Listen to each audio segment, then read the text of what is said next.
Ya ha empezado selectividad y desde que hace 2 años explotara el uso de ChatGPT para preparar trabajos y exámenes, la inteligencia artificial se ha convertido en una herramienta, pero también en una pesadilla para quienes tienen la tarea de corregir esos trabajos. Profesores y profesoras muy conscientes del reto que supone.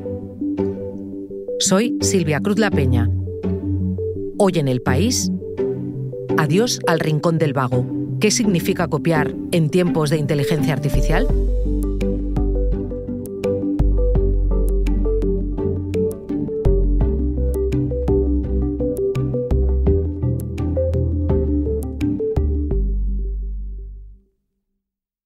Hola, soy Elsa Cabria, periodista del País Audio. Últimamente me he estado preguntando mucho de qué hablamos cuando hablamos de copiar con la inteligencia artificial. Para ser honesta, no llevo mucho tiempo usando ChatGPT. Lo uso para organizar ideas y, de hecho, lo uso en modo gratuito, que sé que funciona mucho peor. En mi trabajo usamos otras como Trint, que es una aplicación cara para transcribir, un traductor en modo gratuito llamado DeepL y Notebook KLM, que ayuda a sintetizar estudios o informes. Cuando empecé a usar la IA para trabajar, pensé en los estudiantes que ahora, cuando aprueben la selectividad, irán a la universidad. Y también pensé en los que ya son universitarios. No quiero sonar muy boomer, o sea, un concepto referido a la generación del baby boom que se usa coloquialmente para decir que estaría desfasada. Pero de hecho esta aclaración me convierte automáticamente en boomer, aunque tengo 41. Bueno, pensé mucho en aquella web, El Rincón del Vago, esa que servía para copiar trabajos, e hice el paralelismo con la IA. Entonces me planteé un dilema. Si los profesores asumen que los alumnos la usan y no se pelean con ello, ¿qué entendemos ahora por copiar un trabajo universitario? ¿Qué es copiar? ¿Cómo se copia? Y sobre todo, ¿por qué se suspende en España en tiempos de IA?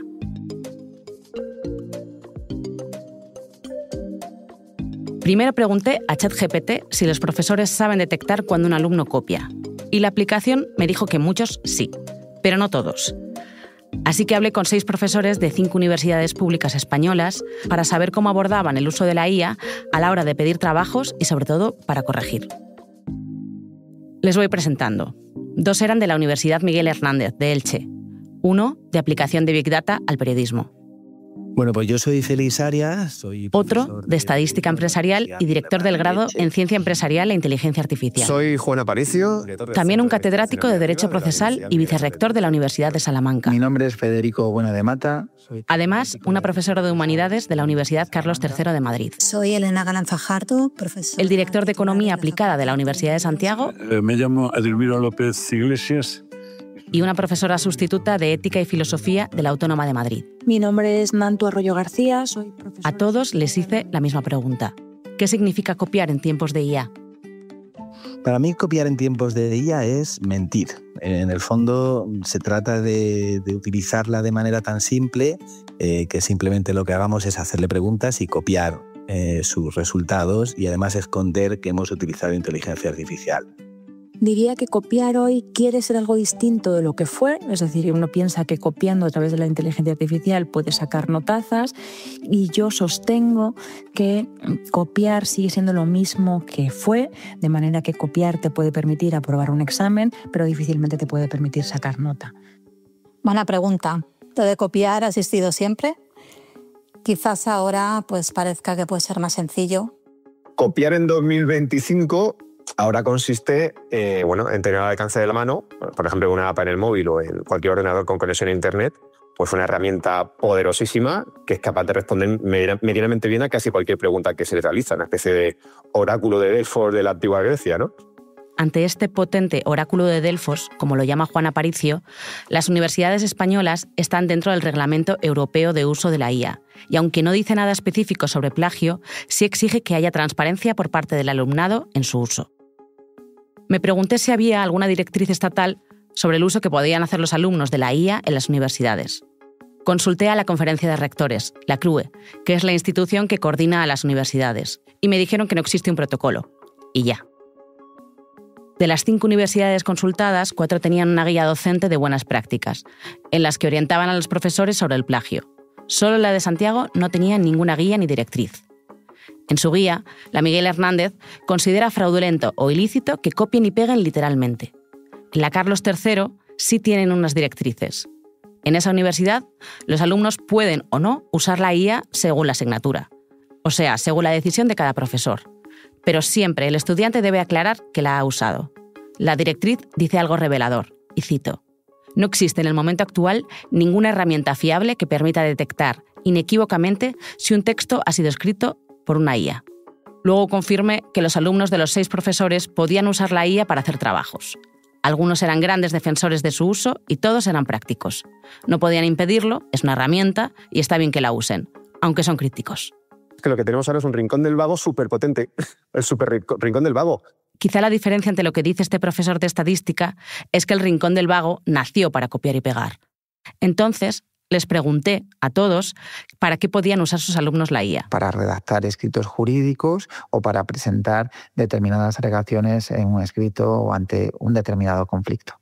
Para ahorrar tiempo en estas vías aceleradas que llevamos, para ahorrar tiempo en la selección de fuentes o para tener un primer contacto, ¿no? Es decir, literalmente como antes funcionaba o como sigue funcionando Wikipedia.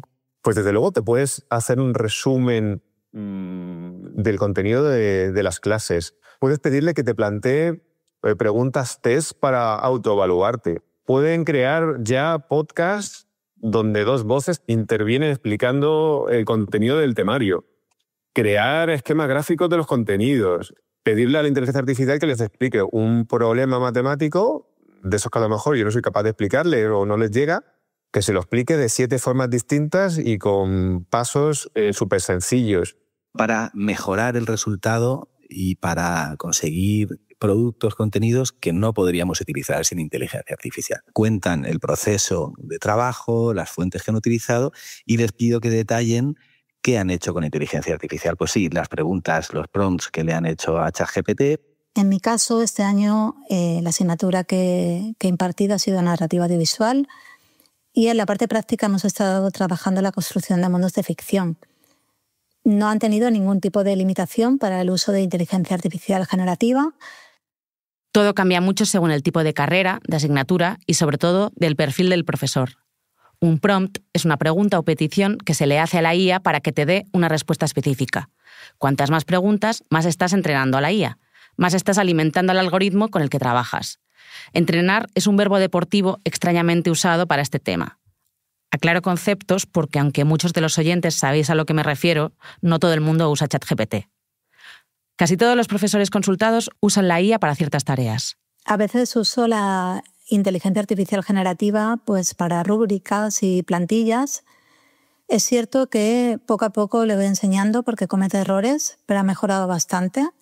Por ejemplo, pues introduciendo mis propios apuntes y pidiéndole pues, que haga determinados análisis.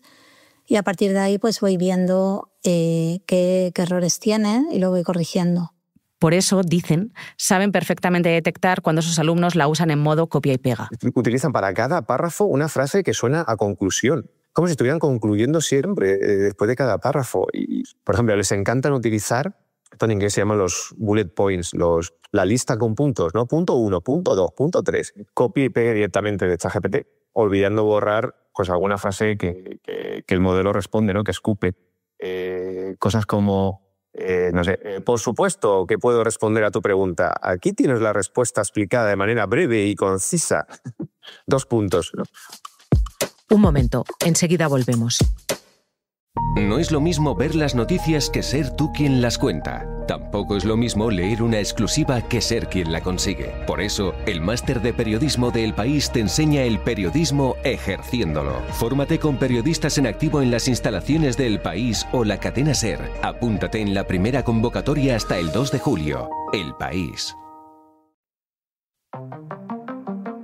Para entender cómo usan los universitarios la IA, también era importante saber si existe cierta resistencia entre algunos docentes a usar la herramienta. De los 6 profesores, solo Edelmiro López, que tiene 64 años, nunca ha usado la IA. No es que sea reticente, pero se lo toma con prudencia. Entonces le pregunté cómo podía saber si sus alumnos copiaban. Cuando hay una enorme distancia entre el texto que me encuentro y la capacidad de exponer y razonar con un mínimo de soltura cuando le pregunto. Yo creo que me permite detectar bastante, pero tengo cierta inseguridad, no lo niego. Y en esto, Nanto Arroyo, la profesora de filosofía, mucho más habituada a la IA, le dio la razón. La IA suele fallar, sobre todo la IA que es gratuita, y no puede elaborar, hasta ahora al menos, buenas reseñas con citas bien referenciadas. No suele ser arriesgada ni hacer nexos con otros autores, que es algo que se pide.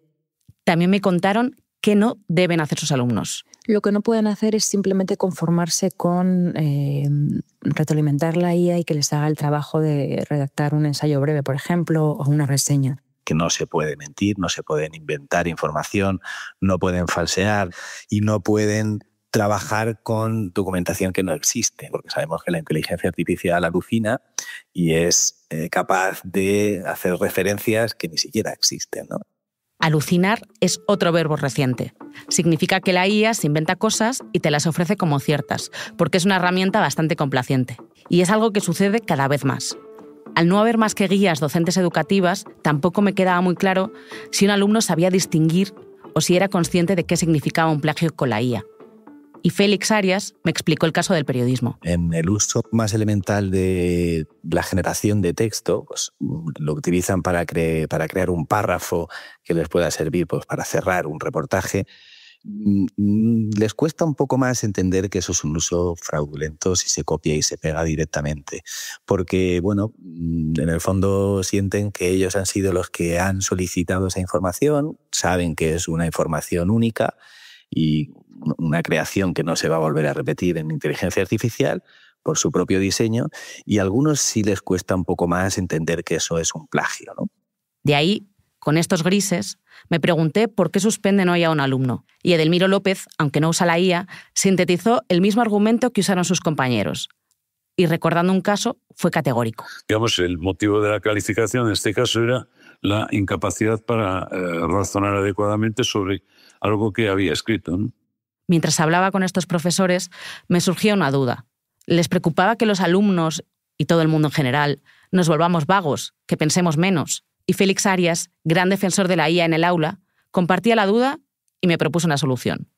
Utilizar gimnasios mentales para que nos ayuden a que no nos atrofie demasiado la inteligencia artificial, porque si nos acostumbramos siempre a hacerle las preguntas para que nos resuelva un bloqueo mental a la hora de escribir o de hacer cualquier actividad intelectual, pues de alguna manera luego no vamos a ser capaces y además va a reducir nuestra capacidad para razonar. Un gimnasio mental era su forma de decir que los alumnos deben de usar su pensamiento crítico para los trabajos. Por eso, los profesores coincidían en que hay que apostar por otra forma de evaluar que no sean sobre todo trabajos y examen final. Dándole mucho peso a las presentaciones orales y el debate en clase en las clases interactivas. Pero no por miedo a la IA, sino porque creo que es el medio más útil, la oralidad y también el debate para desarrollar la propia voz y la reflexión crítica. En las que podamos hacer preguntas, en las que podamos evaluar realmente si los estudiantes han asimilado el conocimiento que están mostrando en la pantalla o en el texto. Lo que sucede es que en asignaturas donde se tienen muchísimos estudiantes, esto es más complicado, ¿de acuerdo? Ponerlo en práctica. Pero bueno, sí, la parte presencial es importante, sí, desde luego, estoy de acuerdo. Pregunté al profesor de estadística si sabía cuántos alumnos podían haber copiado y pegado en el curso anterior que impartió, e hizo el cálculo. Fácilmente un 20% de la gente utilizó copiando y pegando sin más en la herramienta. Lo que pasa es que cuando pillas a la gente así, en general se ríen. Es que en España copiar no está muy mal visto. Esto es un problema, ¿sabes? De pronto, escuchando a Juana Aparicio, me recordé a mí misma en un aula de una universidad británica, en el primer cuatrimestre del último curso de periodismo. Recordé el primer seminario que nos dieron antes de empezar las clases. La sorpresa y el pavor. Nos amenazaron con echarnos y no poder licenciarnos si no referenciábamos con las citas todos los trabajos. Recordé vivamente la sensación porque hasta ese momento sabía que copiar estaba mal, pero no que tuviera gravísimas consecuencias. Esto es así. En España no te echan de la universidad por copiar, ¿de acuerdo? Te suspenden, pero tienes más oportunidades. Por si hay dudas, en este episodio he usado la IA para revisar las guías de cada universidad y le he consultado qué decían sobre el plagio. También le he preguntado a ChatGPT qué significa copiar en tiempos de IA y me ha dicho que era una pregunta excelente. Es junio de 2025 y ya siento que este episodio se queda viejo. Siento que fijo, para la próxima selectividad la herramienta será otra. Pero me gusta saber que aunque me digáis ok boomer, el debate ético está vivo.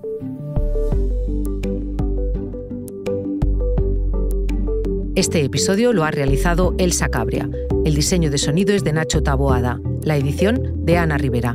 Yo soy Silvia Cruz La Peña y he dirigido este episodio de Hoy en el País. Gracias por escuchar.